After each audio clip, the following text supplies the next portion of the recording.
RCP Singh के नए पैंतरे से किसको होगा नफा, किसको होगा नुकसान? क्या तेजस्वी यादव बन जाएंगे सीएम? नमस्कार, मैं प्रशांत और आप देख रहे हैं द ईस्ट न्यूज। आज हम बातचीत करेंगे बिहार में जो राजनीतिक परिस्थिति काफी तेजी से बदल रहे हैं उसको लेकर। आगामी 2025 में विधानसभा के चुनाव है, बिहार में मुख्य चुनाव होंगे, जिसको लेकर सभी पार्टियों की तरफ से, सभी दलों की तरफ से तैयारियां तो चल रही है। लेकिन इस बार का जो चुनाव होगा वो कई मायनों में खास होगा, कई मायनों में नया होगा और कई मायनों में अलग होगा, क्योंकि कुछ नई पार्टियां हैं जो दमखम दिखाने के लिए तैयार हुई हैं। हालांकि नई पार्टियां हर चुनाव में कुछ ना कुछ आती है, लेकिन चर्चा बहुत ज्यादा नहीं होता। लेकिन इस बार कुछ पार्टियां हैं जो खूब चर्चा में हैं और बड़ी भूमिका निभा सकते हैं आगामी 2025 विधानसभा के चुनाव में, जिनमें सबसे ज्यादा चर्चा जो है इस वक्त जनसुराज को लेकर है। लेकिन उसके बाद अब आरसीपी सिंह पे भी चर्चा शुरू हो गया है। आरसीपी सिंह एक समय नीतीश कुमार के काफी करीबी नेता हुआ करते थे, नीतीश कुमार के सबसे बड़े सिपहसालारों में उनकी गिनती हुआ करती थी।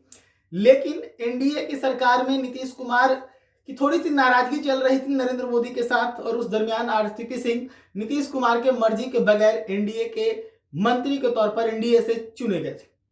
उनके मंत्री बनाए जाने से नीतीश कुमार नाराज थे, जिसको लेकर उन्हें जदयू छोड़ना पड़ा था। और तब ये कयास लगाया जाने लगा था कि बीजेपी से नजदीकी होने के कारण आरसीपी सिंह को पार्टी से छोड़ना पड़ा है, और यही आगे चलकर सच भी साबित हुआ, क्योंकि आरसीपी सिंह बीजेपी को ज्वाइन कर लिए। हालांकि जब तक आरसीपी सिंह जदयू से दूर हुए, बीजेपी को ज्वाइन किए, तब तक बीजेपी का टेस्ट आरसीपी सिंह से बदल चुका था। आरसीपी सिंह को ठंडे बस्ते में डाल दिया गया बीजेपी के द्वारा।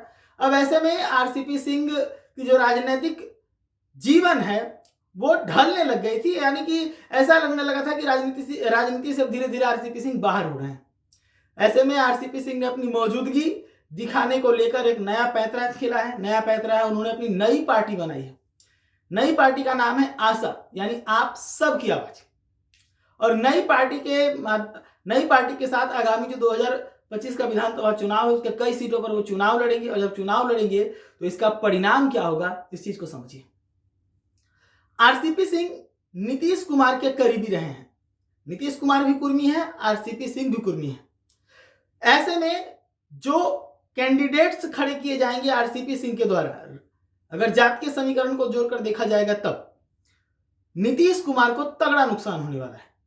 वहीं अगर एनडीए के नेता के तौर पर भी अगर देखें आरसीपी सिंह को, तो बीजेपी को भी आरसीपी सिंह नुकसान पहुंचा सकते हैं।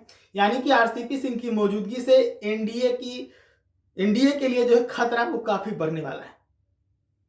तो वैसे में तेजस्वी यादव जो कि खूब मेहनत कर रहे हैं, अपनी पार्टी को 0 से 4 लोकसभा सीटों तक पहुंचाए अपने दम पर, वही तेजस्वी यादव जो पिछले विधानसभा चुनाव में अपने दम पर बिहार की सबसे बड़ी पार्टी के तौर पर राजद को भाई, वो इस बार फिर से चुनाव के लिए अपनी कमर जब कस रहे हैं, तो ऐसे में तेजस्वी यादव की जो मजबूती है वो बढ़ती जा रही है, राजद की मजबूती जो है वो बढ़ती जा रही है। लेकिन अगर देखा जाए तो एनडीए का ताकत लगातार कम हो रहा है। एनडीए की ताकत लगातार कम होने के पीछे का कारण है कि एनडीए के कई बागी जब बिगुल फूंक रहे हैं, तो उससे एनडीए को नुकसान हो सकता है। सबसे पहले प्रशांत किशोर की बात करें, ये भी नीतीश कुमार के काफी करीबी रहे। नीतीश कुमार से अलग होने के बाद अपनी पार्टी बनाए जनसुराज, और इस वक्त सबसे ज्यादा चर्चित कोई पार्टी बिहार में है तो वो जनसुराज है। हालांकि बिहार में विधानसभा के 4 सीटों पर उपचुनाव चल रहे हैं, इसको लेकर प्रशांत किशोर चुनाव भी लड़ रहे हैं। और वर्तमान स्थिति अगर देखा जाए तो इस वक्त जनसुराज की जो स्थिति है वो बहुत ज्यादा अच्छी नहीं है, लेकिन इसके बावजूद जनसुराज चर्चा में है। तो इसी के कारण मैं ये कह रहा हूं कि तेजस्वी का सीएम बनना लगभग तय हो रहा है, क्योंकि एक तरफ बीजेपी को नुकसान पहुंचा रहे हैं प्रशांत किशोर, जदयू को नुकसान पहुंचा रहे हैं आरसीपी सिंह, दूसरी तरफ तेजस्वी का जो वोट है वो इंटैक्ट हो रहा है।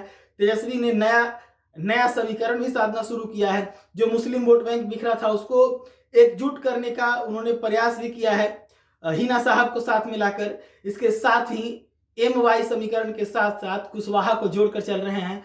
तो इस वक्त की जो परिस्थिति है वो ऐसा लग रहा है कि आरजेडी इंटैक्ट हो रहा है, जबकि एनडीए का वोट बढ़ता हुआ दिख रहा है। तो ऐसे में तेजस्वी का सीएम बनने का जो है सपना सच होता नजर आ रहा है। हालांकि अभी चुनाव में 1 साल का वक्त बाकी है, तब तक राजनीति खूब तेज से बदलेगी।